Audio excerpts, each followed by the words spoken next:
சிம்ம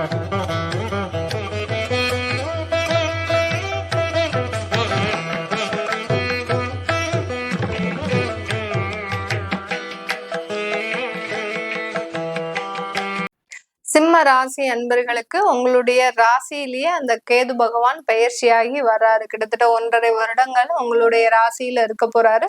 இந்த பக்கம் பாத்தீங்கன்னா சனி அஷ்டம சனியாக பயிற்சி ஆகிறார். அதனால இந்த சிம்ம ராசி அன்பர்களுக்கு இந்த 2025ல சில பிரச்சனைகள் வந்தாலும் பெரிய அளவுக்கு பாதிக்கப்பட மாட்டீங்க. உங்களுடைய எண்ணங்கள் சார்ந்த பலன்கள் தான் நாங்க இப்ப சொல்லிட்டு இருக்கிறது. ராசியோட பலன்னா பாத்தீங்கன்னா சிந்தனை சார்ந்த பலன்கள். உங்களுடைய சிந்தனை என்னவா இருக்கும்? இந்த 2025ல ஏதாவது ஒரு தொழில் செஞ்சிட்டு இருக்கிறீங்க, அதுல கடன் வாங்கியிருக்கிறீங்க அப்படின்னா அந்த கடனே பாத்தீங்கன்னா உங்களை ரொம்ப பயமுறுத்திக்கிட்டே இருக்கும்.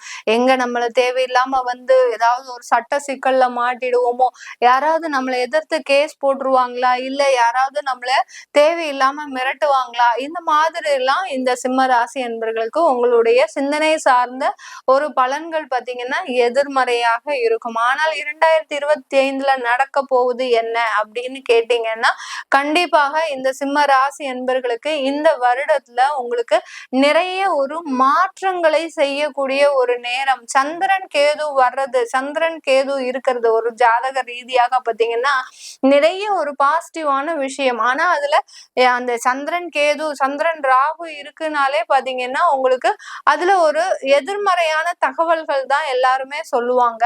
ஆனால் இந்த ஒரு பாயிண்ட் இருக்கக்கூடிய அந்த ஜாதகருக்கு பாத்தீங்கன்னா அவங்க நிறைய திங்க் பண்ணுவாங்க. ஒரு விஷயத்துக்கு 10 விதமாக ஒரு சிந்தனை செய்து அதுல ஒரு நல்ல முடிவை எடுத்து அதுல ஒரு தீர்க்கமா ஆராய்ந்து செய்யக்கூடிய ஒரு நேரமும் இருக்கும். அந்த மாதிரிதான் இந்த சிம்ம ராசி என்பவர்களுக்கு இந்த வருடம் பாத்தீங்கன்னா சில விஷயங்கள்ல நிறைய ஒரு முடிவெடுக்கக்கூடிய ஒரு தருணம். தொழில் சார்ந்து சரி, அதுக்கப்புறம் வேலை வாய்ப்பு சம்பந்தமாகவும் சரி. வேலை வாய்ப்புல எல்லாம் பாத்தீங்கன்னா சிம்மராசி அன்பர்கள் மாதிரி யாருமே கஷ்டப்பட மாட்டாங்கங்க. அந்த அளவிற்கு வேலையில ஒரு கொத்தடிமையாக வேலை செய்வர்கள்னா இந்த சிம்மராசி அன்பர்கள் மட்டுமே தான். வெளியில பேரு தான் எங்களுக்கு சிம்ம ராசி, ஆனா பாத்தீங்கன்னா எங்களுக்கு ஒரு ஒரு கேவலமான ஒரு அசிங்கமான வாழ்க்கை எங்க கிட்டதான் இருக்கு. அந்த அளவிற்கு நாங்க ஒரு அடிமைகளாக வேலை செய்யக்கூடிய இடத்துல ட்ரீட் பண்ணப்படுறோம். அதே இது பெரிய பெரிய கார்பரேட் கம்பெனில எல்லாம் வேலை பார்க்குற அந்த சிம்மராசி அன்பர்களை எடுத்துட்டீங்கன்னா வருமானம் என்னமோ கை நிறைய தர்ற மாதிரி இருக்கும்.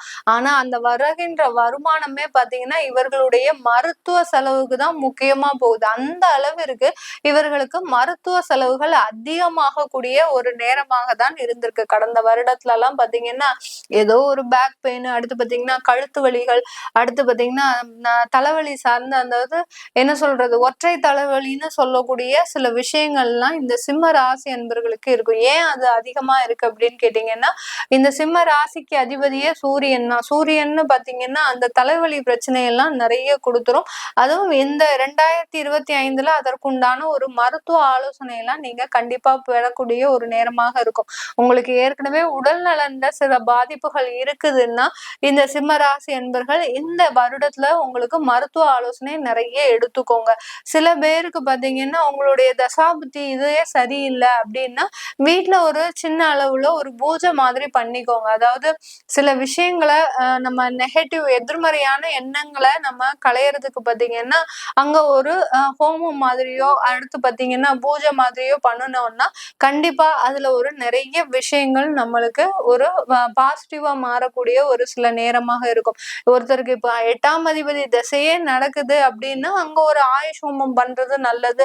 அடுத்து பாத்தீங்கன்னா அங்க ஒரு சத்ரு சம்ஹார ஹோமம் பண்றது நல்லது. இந்த மாதிரியாக அந்த எதிர்வினையை அழிக்கக்கூடிய சில பூஜை முறைகளை நம்ம வீட்டுல இந்த டயத்துல நம்ம கடைபிடிக்கணும். கடைபிடிச்சிட்டோம்னா நம்மளுக்கு பெரிய அளவுக்கு பாதிப்பே இருக்காது. இந்த 2025ல இந்த 2025ல மன ரீதியாக சிந்தனை ரீதியாக உங்களுக்கு எதிர்மறை ஆற்றல் இருக்கிறதுனால இந்த சிம்மராசி அன்பர்கள் நீங்க செய்யக்கூடிய சில வேலைகள் என்ன அப்படின்னீங்க ரொம்ப கண்டினியூஸா சனிக்கிழமை ஆஞ்சநேயருக்கு வெத்தலை மாலை போடுங்க. வெத்தலை மாலை போடுறது சில பேருக்கு பெரிய அளவுக்கு தெரியல, எனக்கு வெத்தலையெல்லாம் கோர்க்க தெரியாது மேடம். ஏன்னா ஆண்கள் இருப்பாங்க நிறைய பேர், அவங்களுக்கு வெத்தலை மாலை எல்லாம் போட தெரியாது. சில பேருக்கு வந்து அந்த நடைமுறையே அப்படி தெரியல அப்படின்னா வெத்தலை மாலை கூட போட வேண்டாம். நீங்க வெத்தலைய போய் வாங்கிட்டு அங்க போய் கொடுத்தாலே போதும். ஆஞ்சநேயருக்கு கொடுங்க, கொடுத்துட்டீங்கன்னா போதும். பெரிய அளவுக்கு உங்களுக்கு பாதிப்புகள் வராது. இல்ல எனக்கு ஆஞ்சநேயரை வழிபாடு பண்ண முடியலன்றவங்க விநாயகர் வழிபாடு பண்ணுங்க. அருகம்புல் மாலை வாங்கிக்கலாம், எங்க போனாலும் கிடைக்கும். அந்த அருகம்புல் மாலையை வாங்கிட்டு போய் நீங்க சாத்துனீங்கன்னாலே போறோம். இந்த சிம்ம ராசி என்பர்களுக்கு பெரிய அளவுக்கு இந்த 2025 பாதிப்புகள் இருக்காது மன ரீதியாக. அடுத்து பாத்தீங்கன்னா இந்த சிம்ம ராசி என்பர்கள் குடும்பம் ரீதியாக கடந்த வருடத்துல நிறைய அவமானங்கள் அசிங்கங்களை சந்திச்சிருக்கிறீங்க. நிறைய பேருக்கு விவாகரத்து, தேவையில்லாத ஒரு தொடர்புகள் மூலமாக சில ஒரு அசிங்கமான ஒரு வாழ்க்கையை அனுபவிச்சிட்டீங்க. போனது போகட்டும், அதாவது பழச பத்தியே நினைச்சிட்டு இருக்க கூடாது நீங்க சிம்மராசி என்பர்கள். ஏன்னா உங்களுடைய மனவேதனை உங்களை சொல்லி குற்றம் இல்லை. அந்த கிரகங்கள் செய்த சின்ன சின்ன ஒரு மாற்றங்கள்னால உங்களுக்கு இந்த மாதிரியான ஒரு தலைவலி வந்துருச்சு. அதனால கவலைப்படாதீங்க. இந்த 2025 அதற்கு உண்டான ஒரு முற்றுப்புள்ளிகள்லாம் இருக்கு. அடுத்து பாத்தீங்கன்னா மறுமணம் செய்யணும் அப்படின்னு நினைக்கிறவங்க இந்த 2025 பெரிய அளவு நீங்க முயற்சி காட்ட வேண்டாம். நீங்க உங்களுக்கு மறுமணம் செய்யணும் விருப்பம் இருக்கு, யாரையாவது விரும்புறீங்க அப்படின்னீங்கன்னா இந்த வருடம் கொஞ்சம் அப்படியே நீங்க பொறுமையா இருங்க. அடுத்த வருடத்துல அதற்குண்டான ஒரு முயற்சிகள்லாம் எடுக்கலாம். எடுத்தீங்கன்னா நல்ல ஒரு மாற்றத்தை கொடுக்கக்கூடிய ஒரு நேரமாக இருக்கும் இந்த சிம்ம ராசி என்பர்களுக்கு. சிம்ம ராசி என்பர்கள் வெளிநாட்டுல இருக்கிறீங்க அப்படின்னா இந்த அஷ்டம சனியும் ராசியிலேயே கேது வர்றதும் பெரிய அளவுக்கு பாதிப்பை கொடுக்காது. அதனால அங்க இருந்து இங்க வரணும்னு நினைக்கிறவங்க வர வேண்டாம், அங்கேயே இருந்துக்கோங்க. விசாவை எப்படி எக்ஸ்டெண்ட் பண்ண முடியுமோ அதற்குண்டான ஒரு முயற்சிகள்லாம் செய்யுங்க. மேடம் எனக்கு அதுக்கெல்லாம் வாய்ப்பே இல்லை, நான் வந்தே தீரணும், எனக்கு இந்த மார்ச் மாசத்தோட என்னுடைய விசா முடியுது, எனக்கு இங்க வேலையும் கிடைக்க மாட்டேங்குது அப்படின்னு நினைக்கிறவங்க தயவு செய்து உங்க ஜாதகத்தை அனுப்புங்க. சில விஷயங்கள் நான் உங்களுக்கு பரிகார ரீதியாக சொல்றேன். ஏன்னா அங்க இருக்கணும், ஏன்னா நீங்க இந்த டயத்துல அங்கதான் இருக்கணும், வேற வழியே கிடையாது. இங்க வந்தீங்கன்னா பெரிய அளவுக்கு பிரச்சனைகள் வந்துரும் இந்த சிம்ம ராசி என்பர்களுக்கு.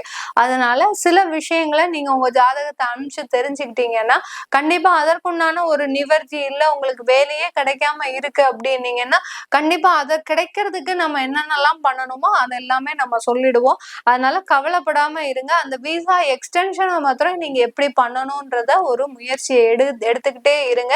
எடுத்துக்கிட்டீங்கன்னா கண்டிப்பா அதற்குண்டான ஒரு வாய்ப்புகள் எல்லாமே கூடி வருவதற்குண்டான ஒரு நேரமாக தான் இருக்கும் இந்த சிம்ம ராசி என்பர்களுக்கு. சிம்ம ராசியில இருக்கக்கூடிய பெண்கள் பாத்தீங்கன்னா கடந்த காலத்துல தொழில நிறைய நஷ்டங்கள் வந்துருச்சு. இதனால குடும்ப உறவுகள பிரிவுகள், அடுத்து பாத்தீங்கன்னா அந்த தொழில நம்ம தான் திரும்ப அதை சீரமைக்கணும்ன்ற ஒரு முக்கியமான ஒரு பொறுப்போட இருக்கிறீங்க. இத கவலைப்படாம இந்த ஒரு வருடம் எடுத்துக்கோங்க. பெரிய அளவுக்கு பாதிப்புகள் இருக்காது. ஏன்னா நீங்க கடன் வாங்கியிருக்கிறீங்க, அந்த கடன் வாங்கினுடைய பாதிப்பு தான் உங்களுக்கு இந்த அளவுக்கு ஒரு ஏமாற்றத்தை கொடுத்துருச்சு. கடன் வாங்கிட்டோமே அப்படின்ற மனசுல எடுத்துட்டு தொழில்ல நிறைய ஒரு கவனத்தை செலுத்துங்க. தொழில்ல கவனம் இல்லாம இருக்கிறீங்க பெண்கள், சிம்மராசி பெண்கள் பாத்தீங்கன்னா தொழில் செஞ்சுட்டு இருக்கிறீங்க அப்படின்னா பெண்கள் வந்து கவனம் இல்லாம இருக்கிறீங்க. கொஞ்சம் கவனத்தோட இருங்க. கவனத்தோட இருந்தீங்கன்னா இந்த காலகட்டம் நிறைய வளர்ச்சியை சந்திக்கக்கூடிய ஒரு நேரமாக இருக்கும். சில பேர் வேலைக்கு போறவங்களா இருந்தீங்கன்னா வெளிநாட்டு வாய்ப்புகள்லாம் கொஞ்சம் முயற்சி செய்யுங்க. ஆன் சைட் ஒர்க்கு, அடுத்து பாத்தீங்கன்னா டெம்பரவரியா ஒரு 1 இயர் கான்ட்ராக்ட் மாதிரி 2 இயர்ஸ் கான்ட்ராக்ட் மாதிரி போடுங்க. கொஞ்சம் குடும்பத்தை பிரிஞ்சு இருக்கிறதுக்கு உண்டான ஒரு சில வாய்ப்புகளை தேடுங்க. தேடிக்கிட்டீங்கன்னா இந்த சிம்மராசி பெண்களுக்கு இந்த 2025 சில பிரச்சனைகள் இருந்து தவிர்ப்பதற்குண்டான ஒரு நேரமாக இருக்கும். ஏன்னா சந்திரன் கேது மேல போகும்போது அந்த பெண்களுக்கு தான் சில பாதிப்புகள் அதிகம். அதே சமயத்துல அந்த கர்ப்பப்பை சம்பந்தமான சில பிரச்சனைகள் இருந்தாலும் அதற்குண்டான நல்ல ஒரு மருத்துவ ஆலோசனை பெற்றுக்கோங்க இந்த வருடத்துல 2025. அதனால சில பிரச்சனைகள் இருந்து தவிர்க்கலாம் இந்த சிம்மராசி பெண்கள். இது எல்லாமே நம்ம கோச்சார நிலவரப்படி பலன்கள் சொல்லிட்டு வந்துட்டு இருக்கிறோம். உங்களுடைய தசாபுத்தி தான் இந்த கோச்சார கிரகங்களினுடைய மதிப்பிட போகும் கிரகங்கள். ஏன்னா நீ இந்த மார்க் வாங்கினாதான் பாஸ் அப்படின்னு சொல்லக்கூடியதே பாத்தீங்கன்னா தசாபுத்தி கிரகங்கள். கிரகங்கள் தான். இந்த கோச்சார கிரகங்கள் என்ன சுத்தி வளைச்சு உங்களுக்கு பலனை கொடுத்தாலும் அந்த கிரகங்கள் அந்த தசாபுத்தி பேச்ச கேட்கணும். பேச்ச கேட்கலன்னா அவங்களுக்கு முழு மதிப்பே கிடையாது. அதனால அந்த தசாபுத்தி பலன்களினுடைய கிரகங்களினுடைய பலன்களை தெரிஞ்சுக்கணும் விருப்பப்படுறவங்க, உங்களுடைய குழந்தைகளுக்கு ஜாதகம் எழுதணும் அப்படின்னு விருப்பப்படுறவங்க, கீழே இருக்கிற நம்பருக்கு வாட்ஸ்அப்ல அப்பாயின்மெண்ட் வாங்கிக்கிட்டு நீங்க என்கிட்ட கன்சல்ட் பண்ணிக்கலாம். உங்களிடமிருந்து விடைபெறுவது உங்கள் ஆஸ்ட்ரோ பூர்ணா. எல்லோருக்கும் இனிய புத்தாண்டு நல்வாழ்த்துக்கள்.